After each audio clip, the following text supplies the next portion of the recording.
ओम शांति। हाणे 2 मिनट बाबा खे याद कंदासीं। पाण खे आत्मा समझो ऐं पंहिंजे मन बुद्धि खे हाणे सभु कमनि मां फ्री करे छॾियो। हाणे सिर्फ़ मां आत्मा परमात्मा जो ज्ञान ॿुधां थी। परमात्मा बाप अॼु चवनि था कि ये दुनिया आहे ही भ्रष्टाचारी पतितनि जी।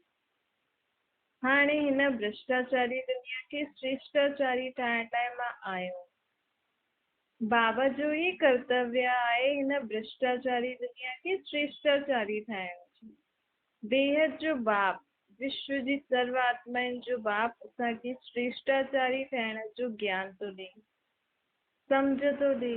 त हुन सां पंहिंजो बुद्धि योग लॻाए, हुनखे पंहिंजी बुद्धि सां यादि करो। छो जो परमात्मा खे अखियुनि सां न ॾिसी सघंदा आहियूं। परमात्मा खे यादि करे हुन सां ॻाल्हियूं करण लाइ, हुन सां मिलण लाइ पंहिंजे मन बुद्धि खे हुन सां लॻाइण। बाबा चवनि था कोई बि कुसंग न करणो आहे तव्हांखे। कुसंग त बुरी संग खां परे रहणो। वातावरण, अॼुकल्ह दुनिया जो वातावरण बि ॾाढो किनो थो थींदो आहे। अहिड़े वातावरण में बि तव्हां मूंखे यादि कंदव पंहिंजे पाण खे आत्मा सम्झी करे, त हुन वातावरण खां बि बचियल रहंदा। स्वयं ज्ञान जो सागर परम पिता परमात्मा अची करे असांखे ज्ञान थो ॿुधाए। इन ज्ञान जी ॻाल्हियुनि खे ई मुरली चइबो आहे। चईंदा आहिनि न, मधुबन में मुरली वॼंदी आहे। कृष्ण थोरी मधुबन में मुरली वॼाईंदो आहे। मां ही अची करे अहिड़ो सुठो ज्ञान जेको ॾींदो आहे, जंहिंसां मनुष्य आत्मा कलयुग खां स्वर्गवासी ठही वेंदी आहे। मनुष्य आत्मा जी बुद्धि पारक बुद्धि ठही वेंदी आहे। ये ज्ञान जंहिंसां मनुष्य आत्मा परिवर्तन थींदो आहे,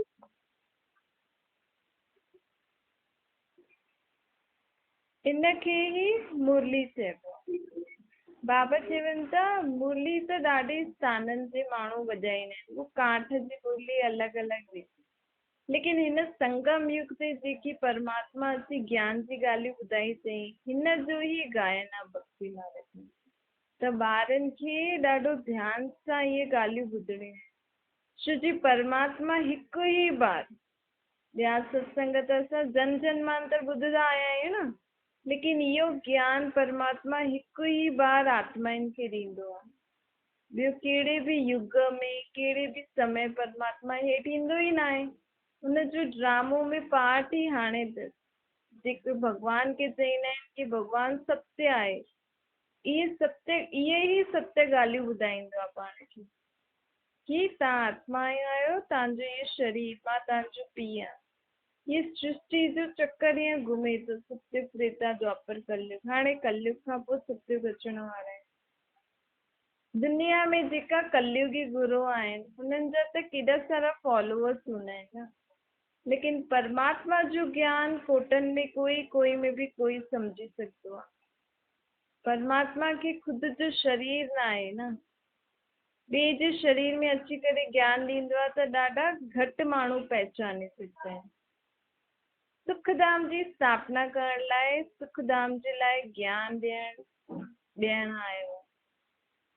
बाबा चए थो तव्हां हाणे पहिरियों निर्वाण पुरी वेंदव, निर्वाण धाम में वेंदव, परम धाम में, जेको हिन सृष्टि चक्कर खां परे आहे।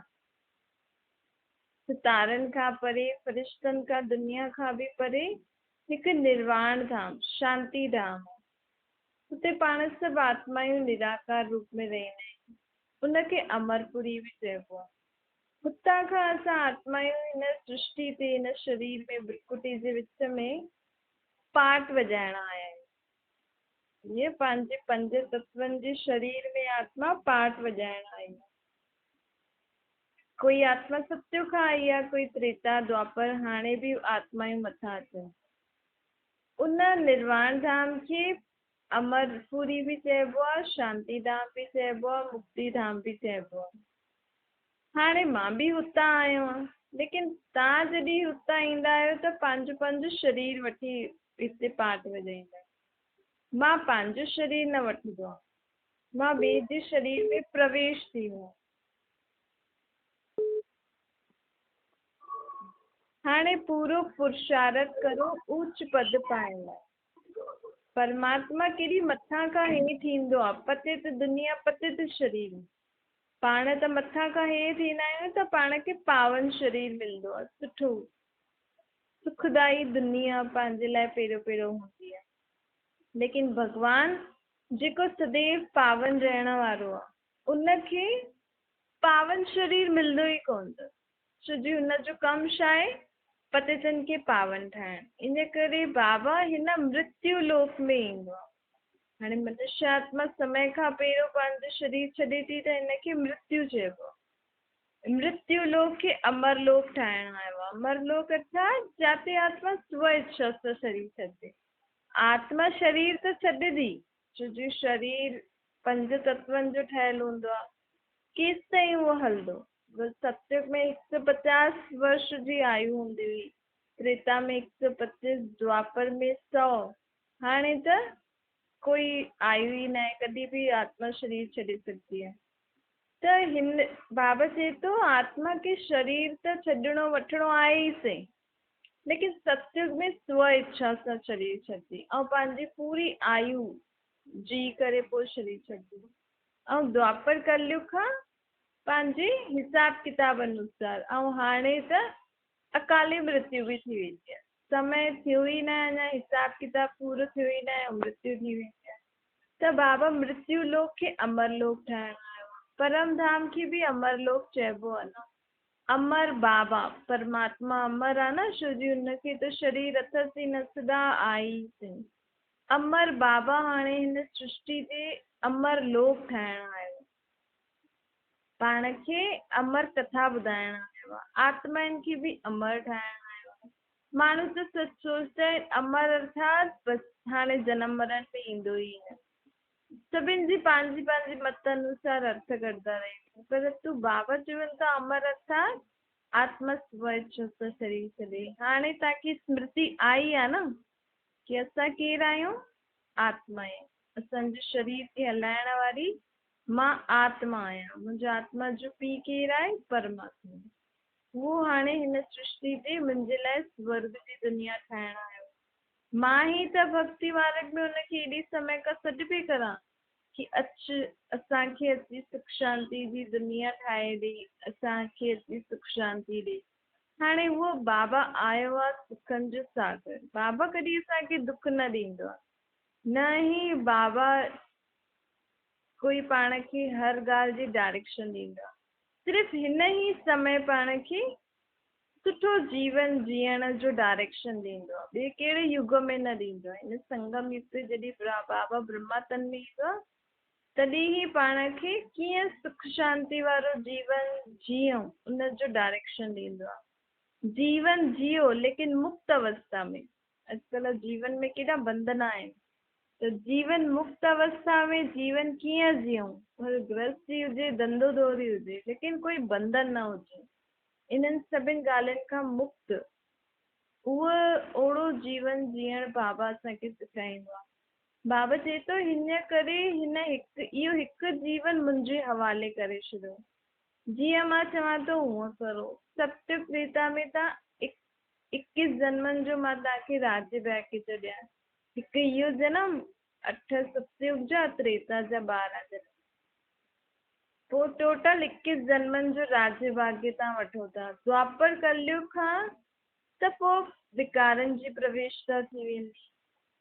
हाणे हिन जन्म में आत्मा पूरो वरसो वठंदी आहे, पोइ पहिरियों मुक्ति धाम में वेंदी, पोइ सुखधाम में ईंदी। बाबा चए थो आत्मा खे हाणे मां 84 जे चक्कर जो ज्ञान थो ॾियां।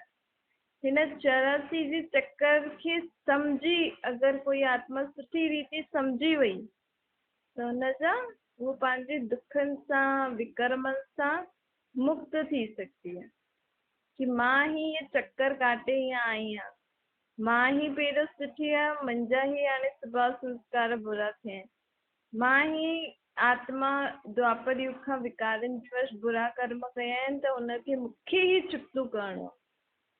त अगरि इहा आत्मा सम्झी वेंदी त परमात्मा खे यादि करे सभु चुकतो करे छॾंदी। परमात्मा चईंदो मां हिन सत्य त्रेता जे चक्कर में न ईंदो, सत्य त्रेता द्वापर कलि मां हिन चक्कर खां ॿाहिरि आहियां, हिन करे मूंखे हिन चक्कर जो सॼो ज्ञान। तव्हां चक्कर में ईंदा आहियो त अबूल ऐं भूल अबूल बि थींदा। हाणे असांखे सम्झ मिली वई, पोइ असां सभु भुलिजी वेंदासीं सतयुग खां कि इहे चक्कर कीअं फिरे थो। पोइ तव्हां जब बि जॾहिं दुखी थी वेंदा आहियो, पतित थी वेंदा आहियो, त मां तव्हांखे वापसि खां स्मृति ॾियारंदो आहियां। हीअ भूल अबूल जो खेल आहे, सुख दुख जो खेल आहे, हार जीत जो खेल आहे। हाणे बाबा जेको हिन चक्कर खां ॿाहिरि आहे उहो असांखे हिन चक्कर जो ज्ञान थो ॾिए कि तव्हां हिन चक्कर में कीअं फसिया आहियो। मां तव्हांखे पतितनि खां पावन ठाहिण आहियां, बेहद जो बाप विश्व जी सर्व आत्माउनि खे पावन ठाहिण आयो। बेहद जो बाप आहे त बेहद जी ॻाल्हियूं ॿुधाईंदो न, पूरी दुनिया जी ॻाल्हियूं ॿुधाईंदो। जेको माण्हू जेको कमु कंदो हूंदो हुन जी ॻाल्हियूं ॿुधाईंदो। त परमात्मा त दुनियादारी खे संभालंदो आहे त दुनिया जी ई ॻाल्हियूं ॿुधाईंदो। हिन करे परमात्मा सां पंहिंजो बुद्धि योग जोड़दासीं त हीअ दुनिया कीअं हले थी उहो बि पाण खे सम्झ में अचे। धंधो धोड़ी त माण्हू कंदो ई रहंदो आहे, हर जनम में कोई न कोई धंधो त हलंदो ई आहे, लेकिन परमात्मा जो धंधो कीअं हलंदो आहे उनजो ज्ञान हाणे परमात्मा ॾियण आयो आहे कि मां कीअं भक्ति मार्ग में तव्हांजी मदद कंदो आहियां, कीअं मां हाणे नई सृष्टि जी स्थापना थो करां, कीअं त सत्युग त्रेता का चक्कर लॻाए हाणे फसी आहियो, हाणे मां वरी खां मथां खां हेठि आहियां। परमात्मा जे बारे में सभु कुझु ॼाणण जो समय हाणे ई आहे। तव्हां ॼाणंदा आहियो न कि असां आत्माऊं बि परम धाम में रहण वारियूं आहियूं। उहा निराकारी दुनिया आहे, हुते कोई पाठ न हलंदो आहे, हुते आत्मा शांत अवस्था में वेठी हूंदी आहे, कोई संकल्प न हूंदो आहे। ऐं हुते ईअं बि न कि असांजो पाठ हूंदो त भॻवानु असांखे चईंदो कि हाणे तव्हांजो पाठ था वञो। न, आत्मा खे जॾहिं हेठि अचिणो हूंदो आहे उन समय ई संकल्प ईंदो अथसि कि हाणे मूंखे हेठि वञी पाठ वॼाइणो। परमात्मा खे बि त संकल्प आयो न, मूंखे वञी करे नई सृष्टि रचणी आहे। हुन खां पहिरियों त उनखे भक्तनि जी आवाज़ पहुचंदी हुई, बाक़ी कोई आवाज़ थोड़ी वेंदी हुई, लेकिन आत्माउनि खे कोई आवाज़ न उते पहुचती। आत्माउनि खे सिर्फ़ु जॾहिं हेठि अचिणो हूंदो आहे तॾहिं ई आवाज़ संकल्प ईंदो अथनि कि हाणे मूंखे हेठि वञिणो आहे। आत्माऊं कीअं नंबरवार हेठि ईंदी रहंदियूं आहिनि, अलॻि अलॻि धर्म सृष्टि ते वृद्धि पाईंदा वेंदा आहिनि। इहा आहे कुदरती ड्रामा। इहो ड्रामो अविनाशी आहे, कॾहिं ख़तमु न थींदो आहे। बाबा चए थो इहे ड्रामे जे बारे में कंहिंखे बि पतो न आहे सिवाय मुंहिंजी, छो जी सभी आत्माऊं ड्रामा जे चक्कर में अची वेंदियूं आहिनि न। ॾिसो जेका सन्यासी आदि आहिनि उहे बि चईंदा आहिनि नेति नेति, असां रचदा ऐं रचदा जे रचना खे न ॼाणदा आहियूं। हाणे बाबा जो हिन ड्रामा जो मुख्य डायरेक्टर क्रिएटर एक्टर आहे उहो असांखे पूरी हिस्ट्री जोग्राफी थो ॿुधाए। तव्हां पंहिंजे अनेक जन्मनि खे न ॼाणदा आहियो, मां तव्हांखे सत्य ज्ञान थो ॾियां। हिन सत्य ज्ञान सां ई नारायण सचो ठहियो न, तॾहिं त सत्यनारायण जी कथा कंदा आहियूं। मनुष्य मात्र इहे ज्ञान ॾेई न सघंदा आहिनि, हिन करे उहा अज्ञान अंधेरे में आहे। हाणे तव्हां ॼाणदा आहियो न असां अज्ञान अंधेरे में कीअं पहुचियासीं, छो जी असां विकारनि जे वश थी वियासीं। हाणे मां वापसि खां तव्हांखे ज्ञान सोजरे में वठी थो अचां, ज्ञान ॾेई करे। इहे बि नंबरवार आत्माऊं सम्झंदियूं आहिनि न, घोर अंधियारे खां पोइ हाणे घोर सोजरो बाबा करे थो। अर्थात दुनिया में जेको अज्ञानता जो अंधेरो लॻो पियो आहे, सभिनि खां वॾो अज्ञानता जो अंधेरो आहे कि पंहिंजी आत्मा कीअं कर्म थी करे उहो ई न पहचानंदा आहिनि, शरीर सम्झी वेठा आहिनि।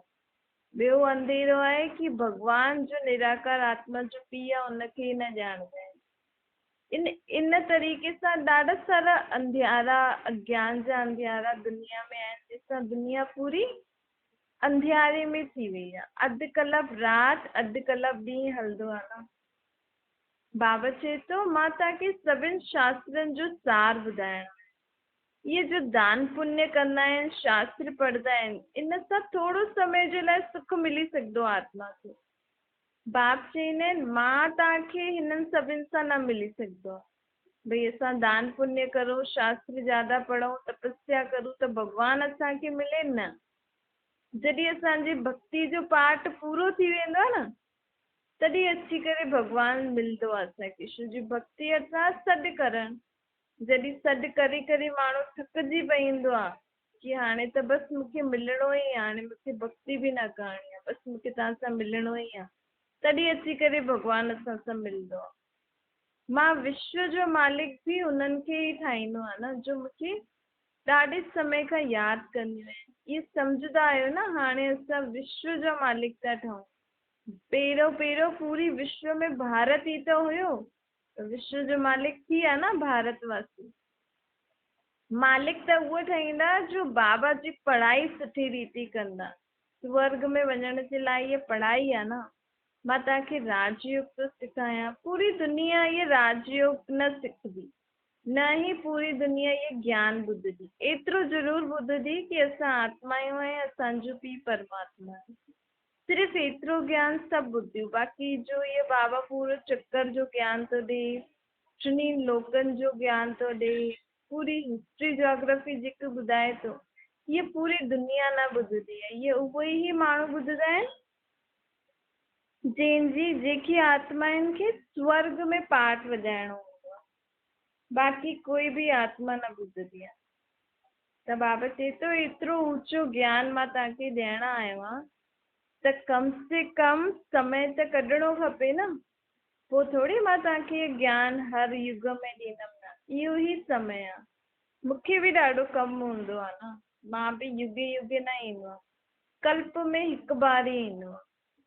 बाबा चवनि था कई ॿार त ज्ञान ॿुधंदे ॿुधंदे छॾे करे हली वेंदा आहिनि।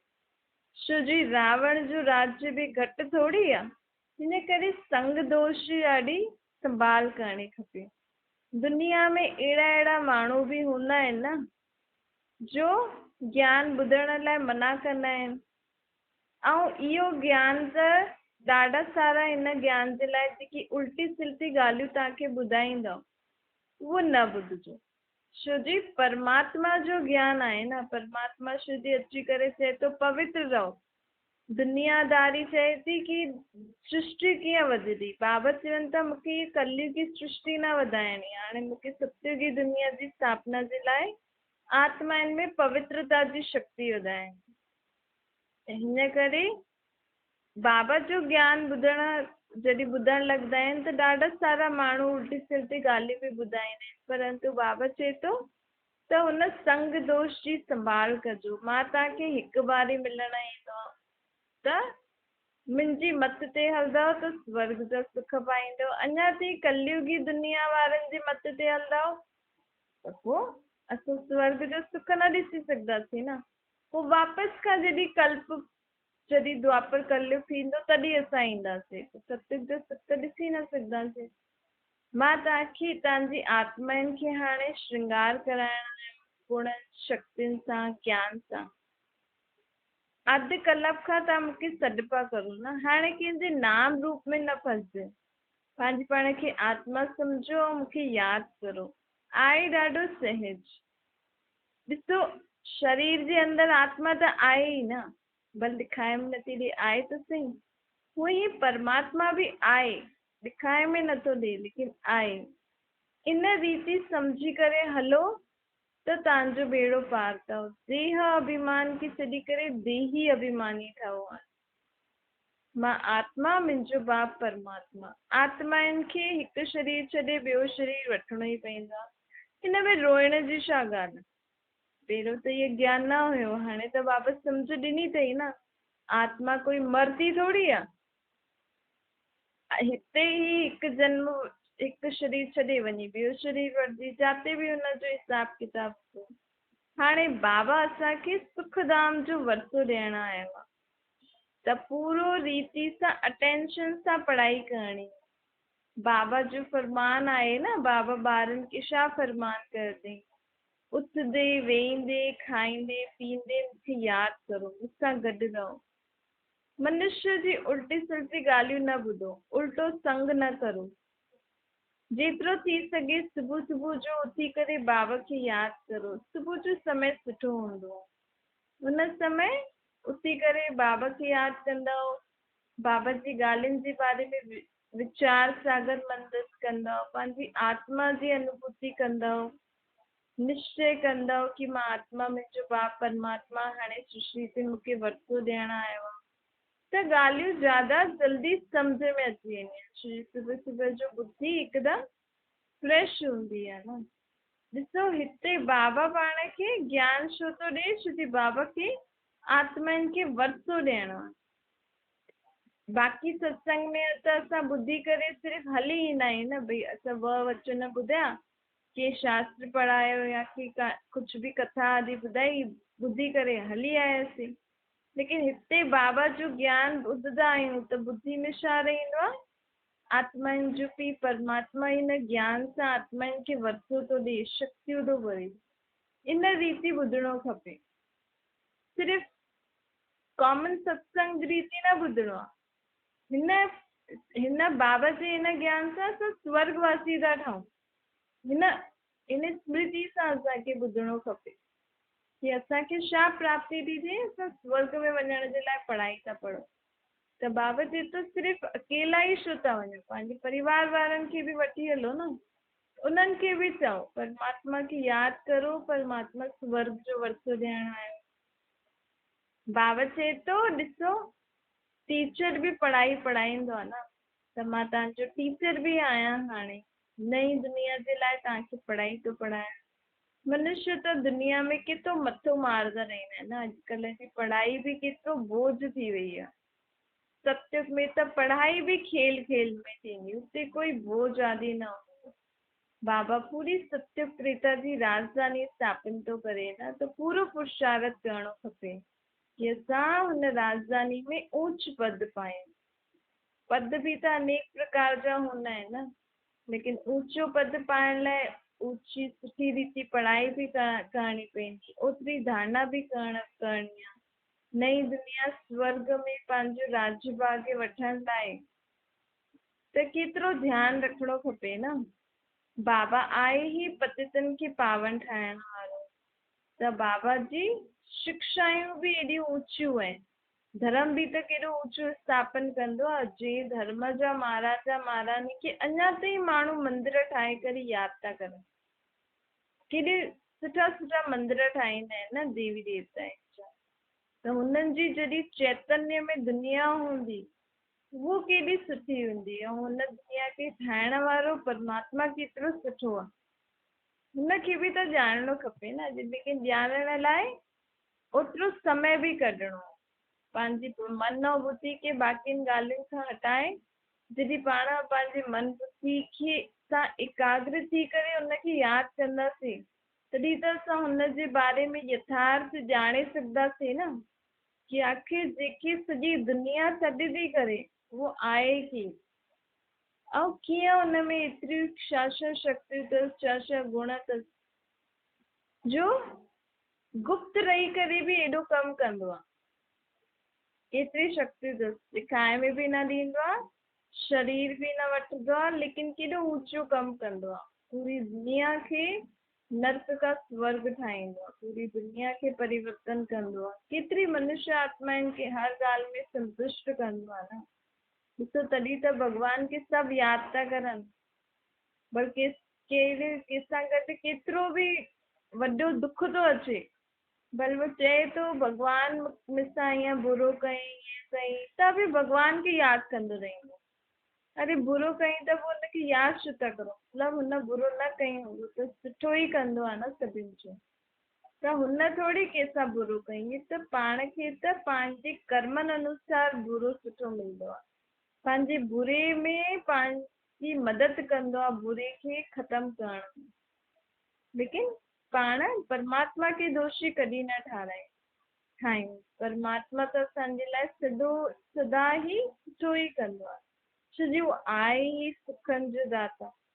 तॾहिं त हुनखे पूरी दुनिया यादि कंदी, त हर धर्म वारा केतिरो यादि कंदा। त अहिड़ो परमात्मा असांखे मिलियो आहे, त असांखे ओतिरो क़दर बि त हुजणो खपे कि भॻवानु स्वयं पंहिंजी पहचान थो ॾे, पंहिंजो ज्ञान थो ॾे जेको बि हुन में अथसि, त उहो ॿुधी करे जीवन में धारण करे थोरे से समय जे लाइ त भॻवान खे पंहिंजो जीवन ॾियो, हुनजी मत ते हलो। बाक़ी त पूरे कल्प में आत्मायूं सां गॾु संबंध निभाईंदियूं आहिनि न। ॿिए कंहिं युग में थोरी भॻवान सां असां हीअं संबंध निभाए सघंदासीं। हिन ई समय ते भॻवान सां असां सर्व संबंध निभाए सघंदा आहियूं।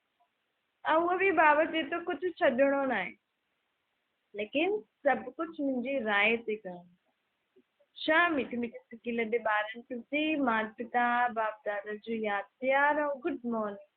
रूहानी बाप जी पण सभिनि रूहानी ॿारनि खे नमस्ते। पंहिंजी बि रूहानी माता पिता बाप दादा खे यादि प्यार गुड मॉर्निंग ऐं नमस्ते। वरदान आहे प्योरिटी जी रॉयल्टी द्वारा ब्रह्मंड जीवन जी विशेषता के प्रत्यक्ष करण वारा संपूर्ण पवित्र हो। जीअं अगरि कंहिंजा माउ पीउ ॾाढा ऊचे खानदान जा हुजनि त हुनजे ॿार जी चलन ऐं चहिरे सां ई मालूम पइजी वेंदो। त हाणे असांजो माता पिता केरु ठहियो आहे? शिव बाबा। प्रैक्टिकल में त पंहिंजी हिन जन्म में पंहिंजी चलन ऐं चहिरे सां पवित्रता जी झलक ॾेखारे में ॾियणी खपे, छोकी परमात्मा सदैव शुद्ध पवित्र रहंदो आहे न। त हिन जन्म में उहो पंहिंजो ठहियो आहे, वैसे त सदा ई पंहिंजो आहे, लेकिन हिन धरती ते अची करे पाण खे पालना थो ॾिए। त पंहिंजे चहिरे ऐं चलन सां प्योरिटी पवित्रता जी झलक, पंहिंजे मुख सां जेका शब्द निकिरनि उहे बि सुठा मिठा, मन जा वीचार बि सुठा, कर्म बि सुठा, इन रीति सुठो पवित्र शुद्ध ठहिणु। स्लोगन आहे होली हंस उहो हूंदो आहे जो फालतू ॻाल्हियुनि खे ध्यानु न ॾेई करे सुठी ॻाल्हियुनि ते ध्यानु ॾे। त पाण खे बि फालतू ॻाल्हियुनि ते ध्यानु न ॾियणो आहे, कम जी ॻाल्हियुनि ते सुठी ॻाल्हियुनि ते ध्यानु ॾियणो। ऐं अगरि कोई फालतू ॻाल्हियूं ज़्यादा ॿुधाए करे बि त हुनखे परिवर्तन करो सुठी शक्तिशाली ॻाल्हि छा